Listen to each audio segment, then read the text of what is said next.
This is Gareth Southgate, and this is the Three Lions podcast.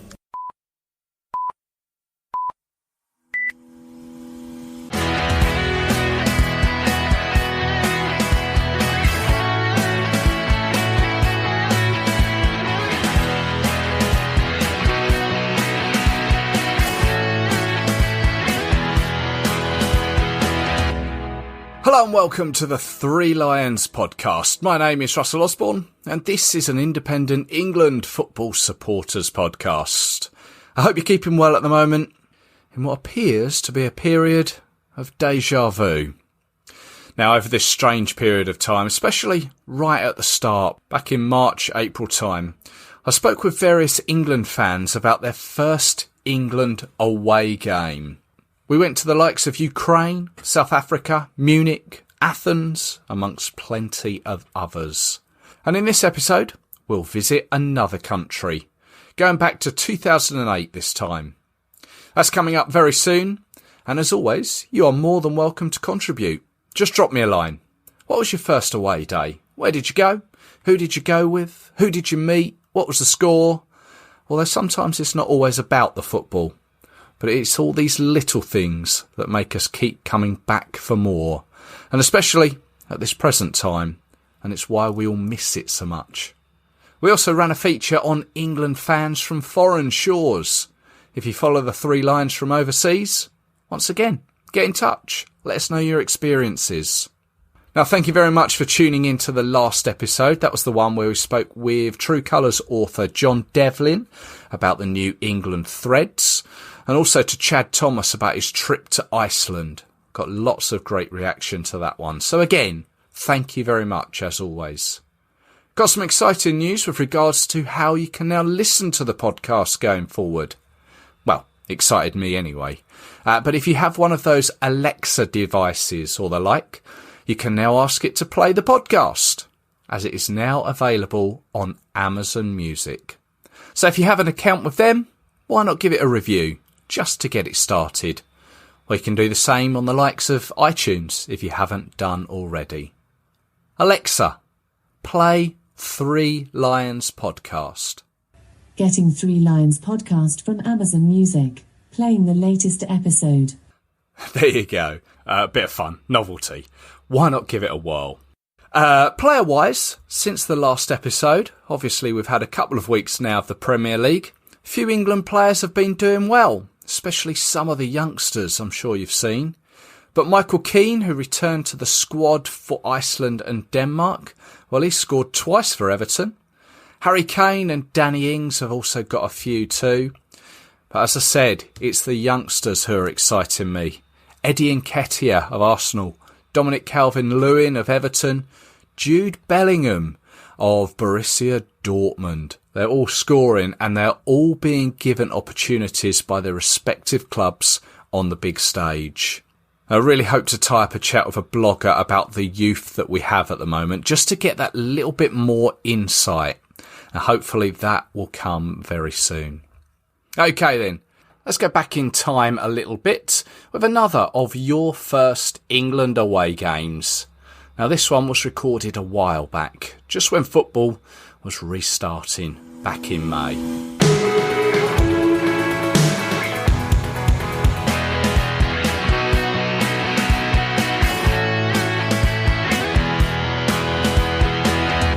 Now we're back once again doing one of our Your First England away games. And this time we're speaking to Bristol-based Daniel Payne. Daniel. Hello, Russell. How are you? Yeah, not too bad. Contemplating whether I should tune into German football this afternoon. Wondering how desperate it's going to get. Yeah, I'm still in two minds as to the whole football restarting in Germany, or football starting in general, really.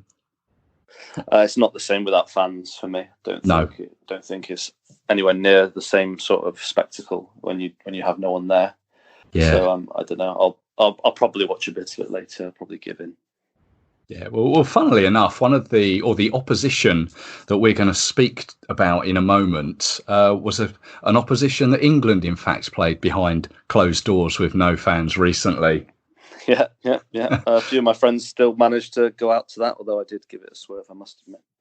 Well, go on then. Take us back to your first England away game. What was it? Where was it? Where did you go? Yeah, so my first England away game was actually Croatia, 2008. So believe it was maybe the second game of that qualifying campaign. We had Andorra, I think, at home on the weekend before, and then we played in Zagreb the midweek. Yeah. At the time, I was at uni. I'd just finished my second year, and I'd been going to watch Man United a couple of times in Europe. I definitely got the bug for travelling, and I wanted to do it with England as well. I remember at the time I was trying to get some friends from home to come to the game with me. I couldn't find any willing participants. I guess at the time we were all as well pretty poor because we were all university students, so we were living on a budget most of the time. Well, I was really keen. I was really keen to go. I joined the travel club and managed to get a ticket to this game. I hadn't planned any travel. I hadn't figured out how I was going to get there, where I was going to fly from. And it was really sort of in the Facebook was just starting up at the time. And I remember going onto Facebook, going onto an England fans group and just basically putting a post on there asking, was there anyone organising a trip? Okay. And were you successful? Yeah, came across this guy from Staines, and he was saying that he was going to rent a car from an airport called Balaton, which is in Hungary, I believe. Right. And he was going to drive down from Balaton. It was only about 2 hours from Zagreb, so did I want to join on? I remember thinking my only exposure to Staines was Ali G. And yes. Didn't know how trustworthy this guy was. And he wanted me to send him a check in the post. This really takes me back now thinking about it. But yeah, I sent him the check and it was all completely kosher. I ended up actually meeting him in Staines and he drove us both to Stansted. So when we got to Stansted, he also had a few others on the trip. I remember there were 3 lads from the Midlands. There was 2 Birmingham City fans, 1 Villa, and then there was another fan from Charlton as well, Croydon he was from. And they were all going to get in this car that we were going to travel down from Balaton to Zagreb. The car itself was a squeeze. A couple of the Birmingham lads were a bit rotund, and they said to us when we got to the airport that one of their mates there was supposed to be a 4th one of their number, so the 3 Midlands lads were together. But he, well, thankfully in hindsight, had got ill the morning of the trip and didn't come down. How we'd have all got into that car otherwise, I have no idea. But yeah. So I mean, this was the game that people will recognise as being Walcott's hat trick, but it was England had played Croatia previously in this was the Euro 2008 unsuccessful campaign. We played them twice, home and away, lost home and away, and this was the 3rd game. This was as you say, the World Cup qualifying game, and I've been to Croatia before, but I've been to Dubrovnik, I've been to Split, but I've never been to Zagreb. It almost sounds a bit gritty to me, Zagreb, even the name. What was Zagreb like? Yeah, I'm glad you bring up that first game, actually, because there was quite a lot of trouble, I recall, at the first game where we lost 2-0 in the previous qualifying campaign. This was the one where Gary Neville owned goal, wasn't it? Yeah. And Paul Robinson miskicked it. Yeah. I mean, because that was one of the reasons I was keen to go as well, because it was a bit of a nadir for England. Well, it felt like a nadir, I have to say, in 2008 when we didn't qualify. Yeah. Obviously, we've had some other low points since then. But I remember thinking, I want to get onto this now because this is, maybe probably can't get any worse than this. And it'll be a good journey up to the World Cup, basically. And Zagreb, like you said, was a colourful city, I would say. Yeah. I was reading about it before I went, about the trouble that happened in the previous game. And I remember thinking, yeah, I'll have to keep my wits about me again. I was naive to all this sort of thing. Luckily, the lads that I went with on the trip were a lot more streetwise than I was at the time, and had a bit more sense about them. So they kind of took me under their wing in some respects. We drove into Zagreb. I can remember the first thing I remember was how many beautiful women there were everywhere. Right, yeah. It just seemed every time you turned a corner, it was very sunny because it was in September, so it was still great weather there. There was lots of women out and about, and the Birmingham lads had this phrase where they'd say every time they saw an attractive woman, they'd say "slice." Oh, right. which I'd never heard before, and in their accent, which I'm not going to try and replicate, was very funny. And at one point, we turned a corner in the car, and one of them said to one of his friends, "Oh my God, there's an entire pizza over there," which always, to this day, I still remember it, and it sticks in my head. That's a new one on me. Slice. Yeah, definitely. Yeah, we got to the hostel that we were staying in, and checked into our room, no bother. Had a balcony and a little pool, I think, if I remember correctly. Result. When we got downstairs, there was a second group of lads that were informing us that they'd also booked into our room. But the hostel just double booked everyone, basically, thinking that some of the England fans wouldn't turn up. I don't know, or obviously just out to make a quick buck, I suspect. And they ended up putting up this other group of lads just in the front room, like in the reception area of the hostel. So that could have been you. It could have been us, but for the grace of God went us. Yeah, we just managed to beat them by 30 minutes, I think. So we got there trouble-free, and you mentioned that there was a bit of trouble in that previous game in 2006. Did you experience any trouble this time around? I personally didn't, although some of the lads at the hotel, I don't think it was the same lads that double booked, but there was another group there, and they were debating whether they should go out in replica tops or not, which I remember thinking at the time, like, well, I wouldn't do it, but I suppose I've never really been particularly big into replica tops, to be honest, unless it's one of those classic ones that people tend to wear in tournaments. But they went to the game, and I remember when we came back from the game, a couple of them had been attacked on the way back, and one of them was covered in blood, sort of Terry Butcher style, with a towel wrapped around his head. So I personally didn't witness any trouble. The Croatian people were absolutely lovely to us. Yeah. And so how soon or how far in advance were you there before the game? Yeah, we got there the day before. So flew into the Balaton on the Tuesday, I think. I think the game was a Wednesday. And, so the day of the game, we were drinking in this big square, really sunny, classic. Everyone's got their tops off because it's England and it's a bit of warm weather. And I can remember getting very, very drunk during the day, and I was a lightweight at that point, to be honest. I remember thinking I needed to go to the toilet and try and sort myself out. I ended up falling asleep on the cubicle for a couple of hours. No. Yeah, I know. Yeah, awful. And when I'd lost track of time, and when I got back, it was really in before the days of smartphones and using your phone abroad. So the group of people that I travelled with had moved tables. I managed to find them, and they were accusingly asking me where I'd been for the last 2 hours.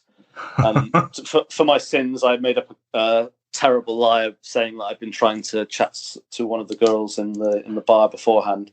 One of those slices. Yeah, one of those pizza slices. Yeah, and they saw right through me, called me out on it, and I was like, "Yeah, no, you're completely right. I've just been far too drunk." So, yeah, it wasn't my finest moment. I will say that I have got better, but maybe my friends will say not that much. So the ground there, it's the Stadion Maximir. And I've seen it on the telly a few times and since the game. I always find it a bit of a strange ground, this one, because the stands are so high up. They don't appear to come down to like the touchline area. Yeah, so that actually is my first impression of it was completely that as well. Right. None of the stands were joined to any of the other stands. So they were all 4 independent stands, which you don't really get in the UK, I'd say. No, right. Certainly now with the sort of Lego rent-a-kit stadiums that everyone seems to have these days. And I can remember there was a massive running track around the pitch as well. Tends to be, I think, with a lot of these Eastern European countries that we play, or even in the Balkans, that they have these sorts of pitches. Yeah. Especially back then before there was a lot of revamped ones. My abiding memory of the stadium was how far back we were from the goal. There was a lot of England fans there. I feel like we've travelled a lot more in those days when I started going, and every Croatian fan in their end seemed to have a replica top on, so the colour was just really sort of vibrant because it's such a sort of like a classic strip, isn't it? The red and that checkerboard, checkered one, yeah. So I can remember they were very colourful. They were all very vocal. It was again only my third or fourth experience of foreign crowds, and they were much louder than we would have been at home, especially as the game wore on and they were behind. They were still very vocal. I can remember that very distinctly. Yeah. As we were just saying before we started the recording, I personally can't remember how I saw this game because it wasn't actually shown on either the BBC or ITV. It was on Setanta, and I was trying to remember whether I saw it on Setanta, whether I watched it in the pub, or whether I just remember the highlights of the game on BBC or ITV later on in the evening. But it is obviously remembered as the Walcott hat-trick game. What was the game like for you? What did people think of Walcott being in the team? Because obviously he was so young at the time. I don't think he was as maligned then as he has become subsequently, because he'd been chosen by Sven, hadn't he, in the 2006 squad without having played a minute for the national team. And it was still only a couple of years after that. And I think we were still thinking that he was going to be a big sort of star possibly in the English game because he was at Arsenal and he was a young talent. He was electric pace. Yeah. Very, very exciting player on the very few occasions that he managed to perform. Yeah, thankfully, this is one of those nights. Yeah, so he got his hat-trick. It was the 26 minutes for the first one, went in 1-0, came out, he got another one. Wayne Rooney got a goal, and then Theo got his hat-trick. I think, was it Mandzukic scored for Croatia, and they were actually down. They went down to 10 men as well. I think that was the real turning point. I think going into the game, we weren't that confident, if I'm honest, because they had turned us over in the last qualifying campaign in both the matches. I remember them being quite good at Wembley as well, even though they had nothing to play for that night. So we were very apprehensive about the game. I think it was quite cagey. We should have had a penalty, I think, if I recall rightly as well. But the first Walcott goal, mistake by the defender, come into his path, and he's just drilled it bottom corner across the keeper. That's right, it was from an angle, wasn't it? Very good goal. Then they had the red card, and pretty much straight up, so in the second half, pretty much straight after the red card, he scored again. It was a carbon copy finish, but I think the build-up to that goal was a lot better. Like, we really passed it around well, got to the edge of the area, and he slammed it in. At that point, really, you're thinking, yeah, job done. We can make sure we get the 3 points from this match. Rooney scores as well. Mandzukic gets the sort of consolation for them, really. And then we ended up winning 4-1 with Walcott breaking at the end. It was a bit surreal in the ground. We were absolutely ecstatic. Again, you think, looking back now, where national teams thought of quite highly at the time, it wasn't thought of in the same way because we'd missed out on Austria and Switzerland in the summer. Yeah. True. It was, I guess, the start of getting things back on track, I guess, really. It was interesting. I mean, obviously, Mandzukic scored that night, and he scored, what was it, 10 years later in the semi-final, didn't he? Yeah, don't remind me. Yeah, we do. We have played them quite a bit, really, when you think about it over the years. Again, like you said, had them in the Nations League as well recently. Yeah. So, yeah. What was it like after the game then? Were we kept behind? Were the Croats all right with you? Yeah, I'd never had any problems with any of the Croatians whilst I was there. We got kept behind for a bit. Everyone was very jovial. We won the game. It was a really big moment because that was the team that we had to beat in the qualifying campaign to finish first and make sure that we qualified. Yeah, I think there then was a big buzz. I can remember thinking as well, and looking back now, I think that stands the test of time, that Fabio Capello taking us over was a massive deal. Like, he was a world international renowned manager who'd had success wherever he went, and this was possibly the start of something beautiful, not the start of something leading to Algeria. But when we left the ground, there was a massive police presence, presumably because of the trouble that had happened in the last game. And we had an escort essentially all the way back from the ground into town, which I can remember being quite a walk. Unfortunately, those lads that were in our hotel managed to find some home fans, or they found them. But aside from that, absolutely no problems. I couldn't speak highly enough of the Croatians on and off the pitch. Good stuff. And then, I mean, to follow the 4-1 up, we then beat them 5-1 at home at Wembley the following year, didn't we? I believe that sealed the qualification as well to South Africa, if I remember. I think you're right. Yeah. Yeah, so it was a really good campaign for us. It's funny you mentioned Setanta, actually, because I wouldn't have remembered it was Setanta that showed the game, but I do remember there was a game in that qualifying campaign that wasn't shown, if I remember rightly. Did not the Ukraine game in 2009 not be... It wasn't on television, was it? I believe so. This was the one where I think you could either dip into it on a dodgy website, or I actually saw this one at the cinema. Oh, really? Yeah, I've still got my cinema ticket for that one. Yeah, I think it was shown at various, or a particular brand of cinema somewhere. I think Setanta went bust during the season, and they'd obviously bought rights to the away England games. So there was a gap just for this one game, and because we'd already won every single match up until that point, I don't think there were many willing buyers of that match. Yeah. And there was, I mean, you mentioned Setanta and you mentioned Andorra earlier. There was a game, I don't know if you went to this one, but away to Andorra where the England fans were quite vocal about Setanta, and they kept having to mute the sound, I think, by all accounts. Yeah, definitely remember that. Yeah, watching it on TV. Yeah. So you've been part of the England following since then, I guess. Yeah, so I had, for a couple of years after that, I still had the similar problem where I couldn't get mates from home interested into it. I definitely had the bug at this point. I mean, you can't get much better result than 4-1 away to Croatia. I think it was the first time they'd ever lost in that stadium as well, actually. So It was a really good result for England. I started, the next game I went to was, I think, from away from home anyway, was Switzerland in the next qualifying campaign, which we won, and then I started to go a lot more regularly after that. So it really ramped up. I'm sure some of your viewers will be pleased to note that it really ramped up in 2014 when, after David Moyes led Manchester United to a non-European finish, I had a lot more free holidays and money to spend on going to the match. So I started doing it pretty much every game from that point on, really. Good stuff. Good. And obviously this year not happening. What are your thoughts? What did you think we were capable of, and do you think we're still capable of doing it next year? That's a really good question. Tournament football is essentially cup football. Anything can happen.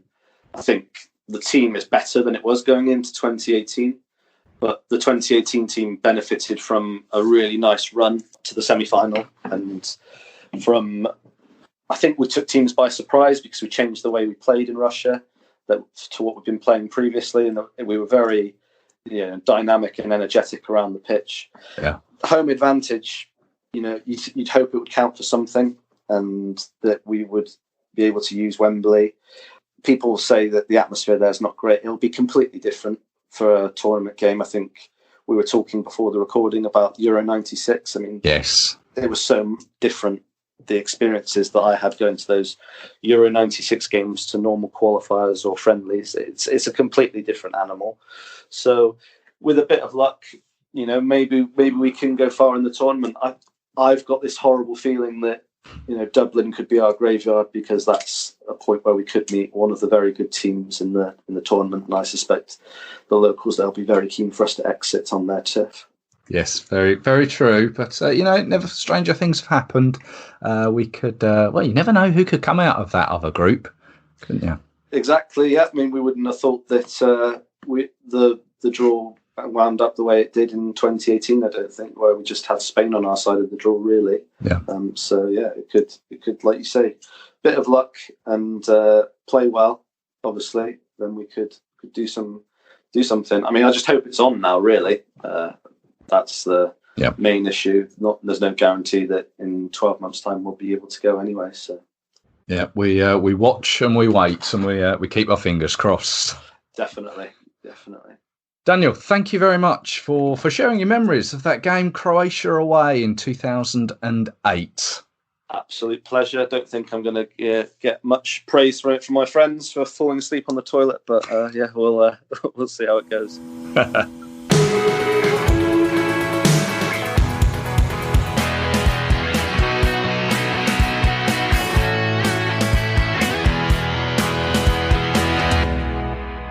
Thank you to Daniel Payne there, reliving that Croatia game in Zagreb back in 2008.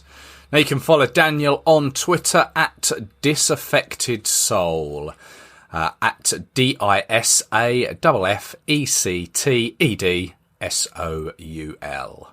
As I mentioned at the beginning of the episode, if you'd like to share your first away game, please do get in touch. We're on Twitter, Facebook and Instagram. Just search 3 Lions Podcast. Or you can email 3lionspodcast@gmail.com. And that also applies if you are an England fan from overseas, which we also mentioned, and want to tell us how you follow the team. Always great to hear from you. Now, one thing quickly, just wanted to give a mention to the supporters of Macclesfield Town, who saw their club dissolved on the 16th of September. Can't imagine what this feels like, as I think I probably said when Bury went as well. It's always the fans that I feel for. They've been through a lot in the recent past, through no fault of their own. Now, many of the players will have the opportunity to find other clubs and carry on doing what they enjoy. But the fans, where do they turn now? All because of off-the-pitch matters. As I mentioned, we've seen Bury go recently, and sadly, in this current climate, I do fear for some clubs and their supporters. It's all very well supporting financially sound clubs in the top flights, as many of us do, and myself included. But the local lower league clubs can be a main focal point in many communities. It would be such a shame to see more disappear. I'll leave it there for this episode. So until next time, look after yourselves, stay safe, stay subscribed. If you have a mask, wear it where you need to, please. I know we've been hit with some more rules to abide by. Let's all try to get through this together, and then we can hopefully be in a position to meet up in more than just groups of 6. Cheers.